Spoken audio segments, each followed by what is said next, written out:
उत्तर बंगाल के चाय बागानों में अब मौसम का हाल जानना पहले से ज्यादा आसान हो गया है। ग्लोबल वार्मिंग के चलते जलपाईगुड़ी और अलीपुरद्वार के चाय बेल्ट में मौसम का मिजाज तेजी से बदल रहा है। कभी जरूरत से ज्यादा बारिश तो कभी बिल्कुल नहीं। चाय उत्पादन का मुख्य आधार प्राकृतिक वर्षा है और मौसम में इस अस्थिरता से छोटे और बड़े दोनों ही चाय किसान प्रभावित हो रहे हैं। अब इस संकट से निपटने के लिए भारतीय मौसम विभाग यानी आईएमडी सामने आया है। आईएमडी ने जलपाईगुड़ी और अलीपुरद्वार जिले के 43 चाय बागानों में वर्षा मापी यंत्र स्थापित किए हैं। पहले जहां केवल 31 स्टेशनों से वर्षा के आंकड़े मिलते थे, अब यह संख्या बढ़कर 95 हो गई है। इनमें से 64 स्टेशन नए हैं, जिनमें 43 सिर्फ चाय बागानों में लगे हैं।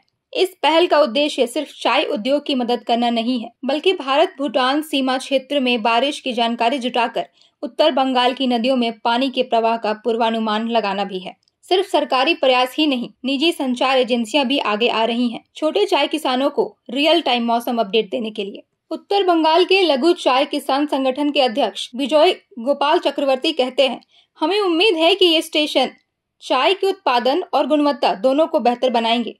हमने छोटे किसानों के लिए भी ऐसे मौसम केंद्रों की मांग की है।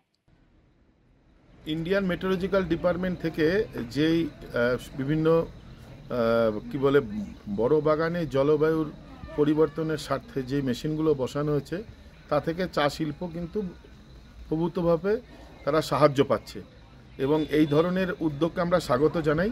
আমরা তাদেরকে অনুরোধ করেছি শুধু বড় বাগান না, ছোট বাগানেও লাগানো হোক এবং আমাদেরও কিছু ছোট বাগানে আমরা সলিডেটেড নামক একটা এনজিওর সাথে এরকম প্রায় 33টা উত্তরবঙ্গে কিন্তু আমরা এরকম ওয়েদার স্টেশন লাগিয়েছি, যার দ্বারা আমাদের অ্যাপের মাধ্যমে কিন্তু চা চাষিরা, বিশেষ করে চা চাষিরা ওয়েদার সম্বন্ধে কিন্তু আগে থেকে একটা ভবিষ্যৎ তারা বার্তা জানতে পারছে।